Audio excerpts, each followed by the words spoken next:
Udah dikasih Pak, apa yang nggak dikasih buat Indonesia? Ini tanah surga. Cuman tanah surga ini oleh kita karena kita busuk pikirannya, busuk hatinya, pajak kendaraan bermotor. Kenapa? Bagi hasil pajak kan ditunda pembayarannya karena ada kepentingan lebih besar di pusat. Kita Lagi-lagi Kang Deddy Mulyadi bikin gempar semua pejabat Indonesia. Dalam pidatonya Kang Deddy Mulyadi menyinggung masalah pajak di Indonesia itu bermasalah. Ada usaha di Bogor, ada yang usaha di Bandung, di Bekasi, tetapi pajaknya disetorkan ke Jakarta. Indonesia itu tanah surga, tetapi hati kita busuk sehingga masyarakat menjadi merana, masyarakat menjadi sengsara. Lagi-lagi masyarakat yang jadi korban. Saya yakin Pak Prabowo dan para menterinya pasti tersentak mendengar pidato Kang Deddy Mulyadi ini. Penasaran? Mari kita simak pada video berikut ini. Cekidot. hormati gubernur adalah wakil pemerintah pusat. Saya tidak protes, saya menerima itu dengan baik. Tetapi setelah itu saya mengefesienkan apa yang terjadi, dicek deh. Itu tuh Pemda Jabar itu hampir rata-rata nggak punya perjalanan dinas, tinggal sedikit lagi. Gubernur itu nggak punya perjalanan dinas, nggak punya mobil dinas, nggak pakai pakaian dinas. Karena saya bukan fakir miskin. Yang harus bajunya dibeliin oleh negara berarti fakir miskin saya. Masa saya bajunya dibeliin negara? Saya punya mobil, masa mobil saya harus dibeliin sama negara? Ngapain? Gitu loh. Nah kan kadang-kadang karakter kita ini, kadang-kadang pejabat ini fasilitas sendiri nggak pernah mau pakai, fasilitas pemerintah dipakai terus. Ya kan? Tetapi saya itu punya jalan untuk memberikan penjelasan pada publik, kemudian menceritakan, menarasikan apa yang dilihat, didengar di Jawa Barat. Publik melihat, oh pembangunannya ada loh, jalan mulai bagus, bersih, ada tukang sapunya. Orang kaki lima yang di pinggir jalan-jalan raya itu sekarang sudah digeserkan, mulai jadi tukang sapu. Tiap pagi terus, konsinyir saya tuh ngurusin Pak Wabub, itu saya ngurusin setiap pagi. Saya kan pulang berangkat dari Subang lewat Lembang. Lembangnya bersih banget. Saya minta ke Pak Wabub, nggak boleh lagi ada hantut jam 12 siang. Ya kan? Itu kan ada yang pakai pocong jam 12 siang. Fungsikan. Wabubnya nanti turun ke jalan, jangan di kantor terus. Pimpin bersihkan. Kenapa? Karena Bandung Barat harapannya pariwisata. Hotel harus penuh, restoran harus penuh. Pendapatannya di situ. Untuk itu bikin orang nyaman lewat ke Bandung Barat. Bapak lihat, setiap hari sekarang bis-bis ratusan tuh baris. Kenapa? Sudah bersih, sudah tertata. Ada yang mengut sampah, ada yang ngatur lalu lintas, pohon-pohonnya diurus. Ini kan cara kita ini pengen kaya tapi nggak pernah ngurus. Pengen wisatanya naik tapi nggak diurus. Ya gimana? Saya tadi waktu begitu masuk, itu panggil dulu kepala Hutbun. Kenapa? Ada salah menu yang dibuat oleh PTPN. Di daerah Ciater diizinkan ditanamin tebu. Saya bilang salah. Nggak bisa. Saya sampai pada ngambil keputusan, udah deh. Itu kan udah setor, terus bilang pengusahanya udah bayar 1 miliar ke PTPN uang sewa. Udah deh, saya yang bayar. Tarik. Saya begitu pacarannya. Setelah itu apa? Yang 100 hektar tanamin lagi teh. Emang teh ukil? Ngomong teh bilang rugi nggak ada masalah. Saya katakan teh boleh rugi, tapi dia konservasi. Kenapa? Kalau nggak ada teh itu hotel di puncak nggak akan laku. Itu kalau nggak ada teh, hotel di Lembang di Ciater nggak akan laku, nggak akan. Nah setelah itu apalagi? Dia menahan tanah, kemudian menahan air. Kan saya harus menjaga sumber air yang mengalir. Kan nanti berdampak pada industri yang dihilir. Kan ngomong air. Kita ngomong air tiap hari, tapi apa? Tapi hulu sungainya dihancurin. Gunung Wayang, Gunung Windunya dihajar, kemudian dibagi-bagi. Kemudian peruntukannya bukan untuk hutan, untuk perkebunan. Perkebunannya sayur. Loh, saya bilang boleh ngitung ini berapa teh di sini untungnya, tapi implikasi terhadap itu pada Citarum terjadi pendangkalan. Biaya perawatan Citarum per tahun 1 triliun. Daripada ngerukin Citarum tiap tahun, lebih baik rubah kebun sayur jadi kebun teh kembali. 1, pariwisata akan meningkat. 2, air akan terjaga. 3, longsor tidak akan terjadi. 4, banjir akan tercegah. Setelah itu nanti Citarum aman. Nanti Citarum mengalir apa? Tarum Barat, Tarum Timur. Melahirkan apa? Nanti ketahanan pangan. Di mana? Bekasi, Kerawang, Indramayu, Cirebon. Pengen. Setelah itu apa lagi? Ketersediaan air untuk kawasan industri. Urus dong hulunya.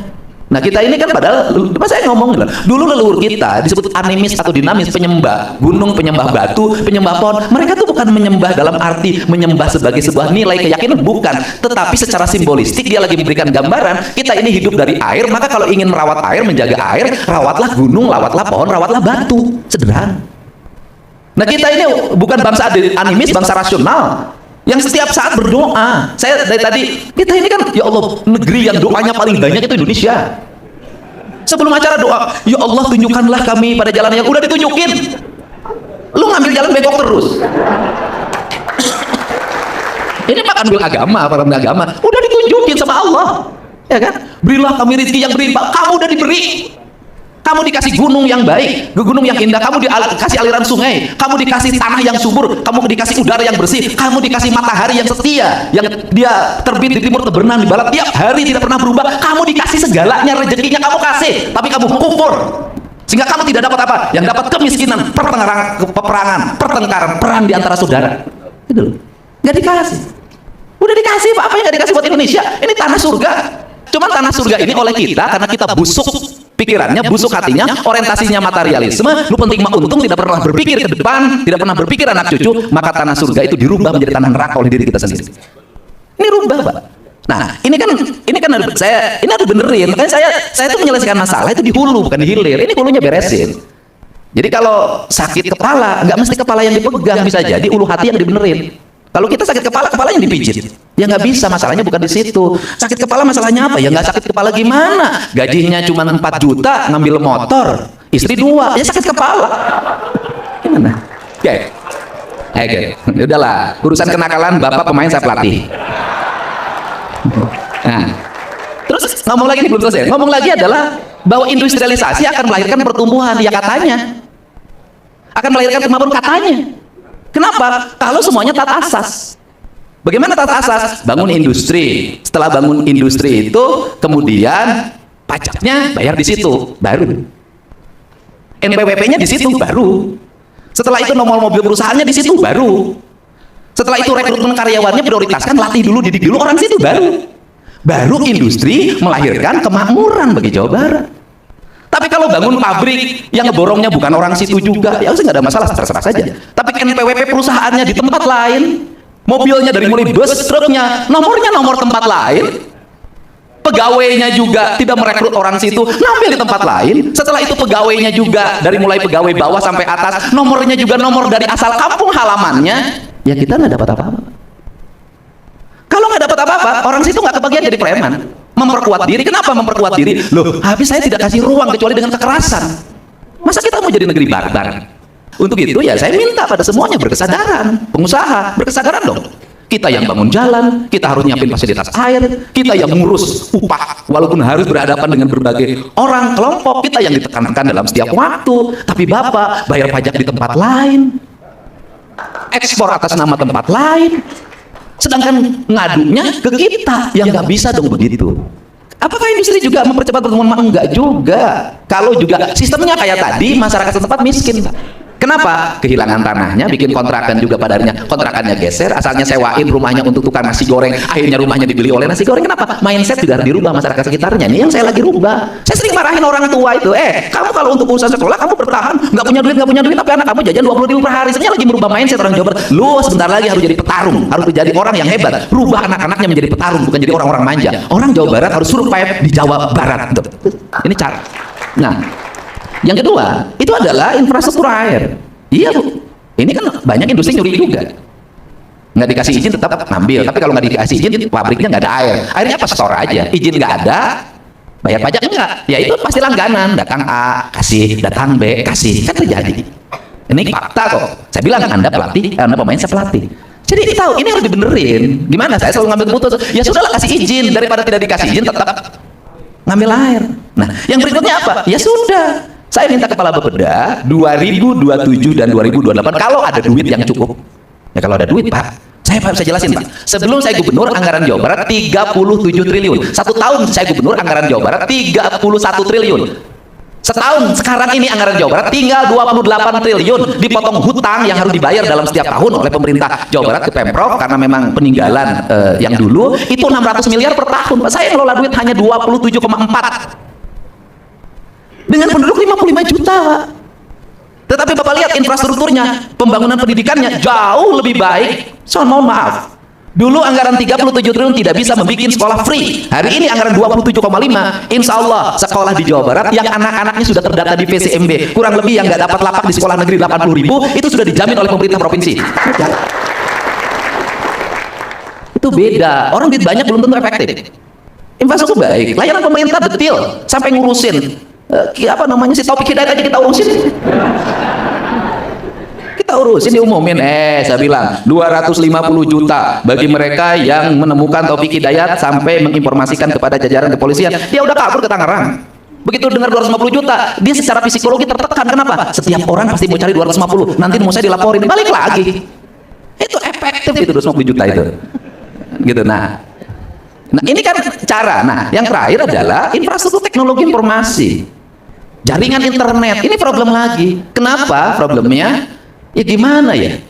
Coba lihat, saya tuh udah pusing lihat kabel tuh. Di mana-mana. Ini kita lagi mikirin, udah pindahin bawah tanah, bikin drainase ke lubang yang cukup, kasih pipa. Seluruh Jawa Barat nggak boleh lagi ada bertahap, mau kita beresin. Kabel di mana-mana, numpuk. Saya detil, Pak. Makanya susah saya tuh cari istri lagi. Karena detil. Ini matanya, ini telinganya, hidungnya, saya lihat kakinya, cara pakai sepatunya, cara pakai bajunya, cara ngomongnya, udahlah detil. Makanya udahlah yang kesempurnaan itu hanya ada di Nih Yang Ayu. Ini udah Nih Ayu aja, nggak usah yang lain. Gitu. Nah itu kan. Ini kan yang terjadi. Nah untuk itu ya insya Allah pemerintah Provinsi Jawa Barat memiliki komitmen untuk terus meningkatkan kesejahteraan masyarakat. Menurunkan, menggratiskan biaya pendidikan itu bagian dari mensejahterakan rakyat kalau rakyatnya sadar. Tapi kalau nggak sadar, sekolah sudah nggak bayar, jajannya 30.000, tetap aja nggak akan bisa mindset.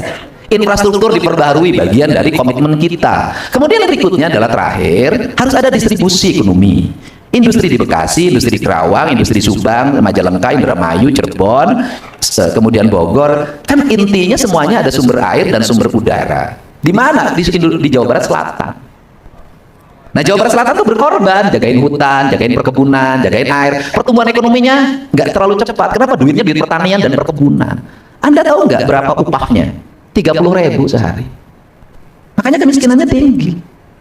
30.000. Jadi kalau yang lain sudah 6, ini 30.000. Masih ada 25.000 sehari upah metik, upah nyangkul, gitu loh.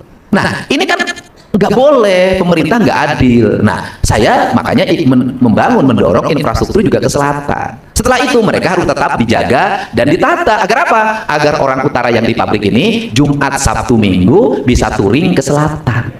Ini cara. Setelah itu dipikirkan lagi oleh saya, ya gimana touring kalau warung kopinya dari plastik. Makanya saya bikinkan warung-warung yang nanti tertata pakai injuk, pakai itu, pakai rapi. Saya pikir rapi, jalannya rapi. Untuk apa? Mereka tiap Sabtu Minggu biar orang Jakarta, orang Jawa Barat, pokoknya pikniknya ke wilayah selatan. Maka dibangunlah jalan terkoneksi agar ekonomi tumbuh di selatan. Setelah itu didorong juga nanti dibangunlah rumah-rumah adat agar anak-anaknya bisa mengembangkan diri pariwisata. Maka saya nggak mau lagi, saya meminta Bupati Wali Kota jangan lagi ngasih lagi izin-izin, misalnya villa-villa baru ini baru. Kenapa? Janganlah nanti yang kaya orang luar lagi. Kita dorong masyarakat di sana punya rumah dengan 3 kamar terbuat dari panggung, beratapkan injuk, anak-anaknya dididik bahasa Inggris, ilmu kepariwisataan, bagaimana cara menyajikan makanan, lalu dikembangkan homestay.